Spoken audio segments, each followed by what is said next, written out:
உலகெங்கும் உள்ள தமிழ் மக்களுக்கு ஜோதிட சேவையில் சேலம் ஜோதிட ஆராய்ச்சியாளர்கள் சங்கம். தமிழ் உலகின் ஜோதிட ஜோதி சேலம் ஆன்லைன் அஸ்ட்ரோ டிவி.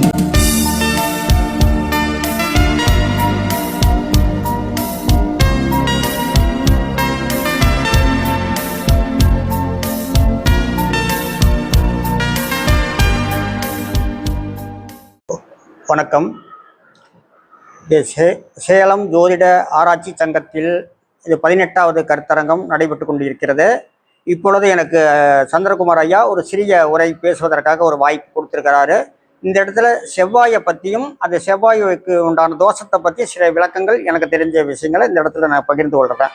இதில் பார்த்தீங்கன்னா, இப்போ செவ்வாய் தோஷம் என்பது 2, 4, 7, 8, 12 என்பது நம்ம 5 இடங்களை செவ்வாய் தோஷமாக எடுக்கிறோம். அந்த செவ்வாய் தோஷம் ஏற்படுவதற்கான காரணம் என்னன்னு கேட்டீங்கன்னா, செவ்வாய் ஒரு தாய் தந்தைக்கு எப்படி அவர் பிறந்தாருன்னு கேட்டீங்கன்னா, இந்த 5 வீடுகளை நம்ம தோஷமாக எடுக்கிறோம். 2ஆம் இடம், 4, 7, 8, 12 இந்த 5 இடம் தோஷமாக எடுக்கிறோம். அந்த செவ்வாய்க்கு இந்த 5 இடத்துலையும் அவங்க தாய் தந்தையின் மூலமாக இந்த செவ்வாய் இணைந்து அந்த பெற்றுக்கொள்ளவில்லை. அதாவது பார்த்தீங்கன்னா, செவ்வாயுடைய தாய் தந்தைகள் திருமணம் செய்து கொண்டு முறையாக குடும்பம் அமைத்து இல்லற சுகம் 4ஆம் இடத்தை அனுபவித்து தாம்பத்தியம் என்று சொல்லக்கூடிய 12ஆம் பாவத்தை இணைத்து இது பார்த்தீங்கன்னா இந்த 5 பாவத்தையுமே அப்படி எடுத்துக்கொள்ளவில்லை. அதனால தான் அது செவ்வாய்க்கு தோஷமாக ஏற்பட்டது. இதை நம்ம செவ்வாய் தோஷம்னு எடுத்துக்கிறோம். இது செவ்வாய் தோஷமே இல்லை. செவ்வாய்க்கு இந்த பாவங்கள் கிடைக்கப்படவில்லை.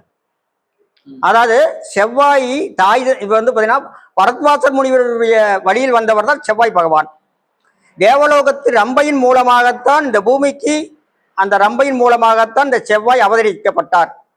பிறப்பு எடுத்தவுடனே ரம்பா என்ன பண்ணா, தன்னுடைய குழந்தை பூமியிலே விட்டு அவள் ஆகாயமாக மறைந்து விட்டாள். இந்த பூமாதேவி தான் எடுத்து வளர்க்கப்பட்டாள். அதனால செவ்வாய்க்கு பூமிகாரகன் என்று ஒரு சிறப்பு பெயரும் பெற்றது. ஆனா தந்தையும் பாருங்க, அந்த பிறந்த உடனே அவரும் என்ன பண்ணார், விட்டு போய்விட்டார். இதுல தாய் தந்தையினுடைய ஆசீர்வாதம், அன்பு, அனுகிரகங்கள் செவ்வாய்க்கு கிடைக்கப்படல. அதனாலதான் செவ்வாய் இந்த நிலையெல்லாம் அடையாத காரணத்தினாலதான் இந்த 12 பாவங்கள்ல செவ்வாய் அந்த பாவங்களை அனுபவிக்கவில்லை. அவர் முறையாக திருமணம் என்பதை இணைத்து கொள்ளவில்லை. 2ஆம் பாவங்கிற குடும்பம் அமையல. அதே சமயத்துல சுகபாவம் என்று சொல்லக்கூடிய 4ஆம் பாவத்தை சுகத்தை அனுபவிக்கல. 12ஆம் பாவங்கிற தாம்பத்தியத்தையும் அவங்க அனுபவிக்கல. அதனால இந்த பாவங்கள் எல்லாம் செவ்வாய்க்கு கிடைக்கப்படாதது. அதனாலதான் இது செவ்வாய் தோஷமாக எடுத்துக்கொள்றோம்.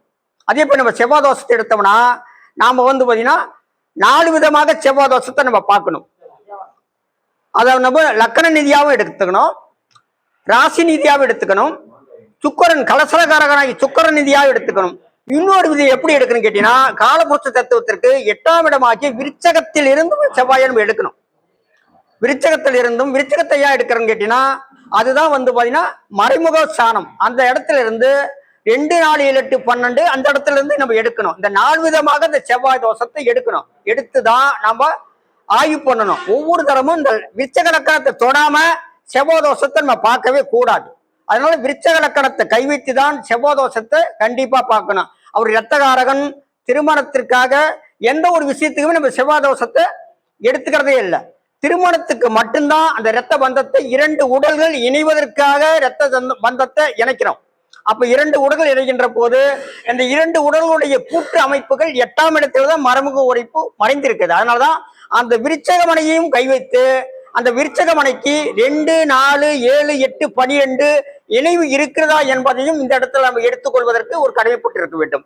லக்கண நிதியாவும் பார்க்கணும், சுக்கரனுக்கும் பார்க்கணும், சந்திரனுக்கும் பார்க்கணும், 8ஆம் இடம் விருச்சகத்தில் இருந்தும் எடுத்துக்கொள்வதற்கு அதை ஒரு பாயிண்டை எடுத்துக்கணும். அதே சமயத்துல செவ்வாயினால் 3 கிரகத்துக்கு செவ்வாய் தோஷம் ஏற்படும். அந்த எந்தெந்த கிரகம் கேட்டீங்கன்னா, இந்த விதிகளை திருமண காலத்தில் கண்டிப்பாக நம்ம பார்க்க வேண்டும். செவ்வாயோட நெருங்கிய டிகிரியில் புதன் இணைவு இருந்தால் கல்வியினால் செவ்வாயின் மூலமாக திருமண தடை தோஷம் ஏற்படும். அடுத்தது பார்த்தீங்கன்னா, சனியாகப்பட்டவன் செவ்வாயோட நெருங்கிய டிகிரி இருந்தால் அவளுடைய பொருளாதார நிதியிலும் தொழில் நிதியிலாவும் பிரச்சனை கொடுக்கும். அதே சமயத்தில் ராகு பகவான் செவ்வாயோட நெருங்கிய டிகிரி இருந்தால் நிலபுலம், சொத்து சுகம், அவிநாசிகள், ஆசை பாசம் அளவு கடந்த நிலையிலும் அந்த செவ்வாய் தோஷம் அந்த ராகு செயல்படுவார். இது இந்த 3 கிரகம் செவ்வாய்க்கு தோஷம் பண்ணக்கூடிய கிரகங்கள். செவ்வாயோட நெருங்கிய டிகிரியில் இந்த கிரகங்கள் இருக்கிறதா என்று பார்த்துதான் திருமணத்தை முடிக்கணும். இன்னைக்கு பாத்தீங்கன்னா செவ்வாய் தோஷத்தால் திருமணம் நடக்கல. திருமணம்னு பார்க்க வரும்போது செவ்வாய் என்ன பண்ணுது, ஒரு பெண் அதிகமாக படித்திருப்பாள், அவருக்கு பாருங்க அந்த புதனும் செவ்வாயையும் சம்பந்தம் இருக்கும், அவருக்கு படிக்காத மணமகன் அமைவான். அதற்கு பாத்தீங்கன்னா அந்த கொடுப்பனை அங்கு அமையும். அதே சமயத்தில் பாருங்க செவ்வாயோட சனி நெருங்கிய டிகிரி இருக்கின்ற போது வசதிகள் அதிகமான பெண்ணாக இருப்பாள், அவருக்கு வசதி இல்லாத மணமகன் தான் அமைவான். அது அந்த சனியுடைய ஆதிக்கத்தினுடைய கொடுப்பனை. அதே மாதிரி ராகு பாருங்க பிரமாண்டமாக இருக்கும், ஒருத்தருக்கு அந்த தோஷமே இல்லாத இடத்துல தான் அந்த பெண் வாக்குப்படுவாள். ஆனால் அந்த கிரகங்கள் அந்த நிலையை கொடுக்கும். நீங்க ஒரு சின்ன விதி சொன்னீங்கல்ல, அந்த செவ்வாய்க்கும் சூரியனுக்கும் நெருங்கிய டிகிரி இருந்தால் விதவி தோஷம் ஏற்பட சொன்னீங்க. அந்த நுணுக்கமாக அந்த விதிகள் எங்க பொருந்துன்னு கேட்டீங்கன்னா, நீராசிகளாக வரக்கூடிய கடக, விருச்சக, மீன ராசிகளாக வரக்கூடிய லக்கணமாக வரக்கூடிய இடத்துல 7ஆம் பாவமாக வரக்கூடிய நிலராசிகளில சூரியனும் செவ்வாயும் பாருங்க, இடுகதிர் செவ்வாய் கூடி எவ்விடத்தில் நின்றாலும் இளவயதில் விதவியாவலன்னு ஒரு பாடல் கொடுத்தான். இடுகதிர் செவ்வாய் கூடி எவ்விடத்தில் நின்றாலும் இளவயதில் விதவியாவாள். அது குறிப்பா எந்த வீட்டை சொன்னா, நிலராசியை சொன்னான். அப்ப லக்கணம் பாவங்கள் அங்க நீராசியாக இருந்தால்தான் அந்த 7ஆம் பாவமாக வரக்கூடியது நிலராசியாக அமையும். அந்த நிலராசியில தான் குறிப்பாக ரிஷபம், கன்னி, மகரம் இந்த 3 வீடுகள்ல தான் செவ்வாயும் சூரியனும் நெருங்கிய டிகிரி அமைகின்ற போது அந்த பெண் விதவியாவதற்கான காரணத்தை இந்த பாடலை சொன்னான். இடுகதிர் செவ்வாய் கூடி எவ்விடத்தில் நின்றாலும் இளவயதில் விதவியாவல்ங்கிற பாடல் அந்த 3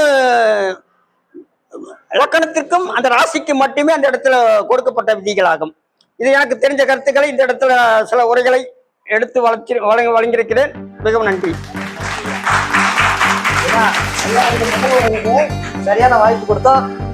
செவ்வாயை பத்தின ஒரு அருமையான விளக்கத்தை கொடுத்தாரு. ரொம்ப நன்றி ஐயா.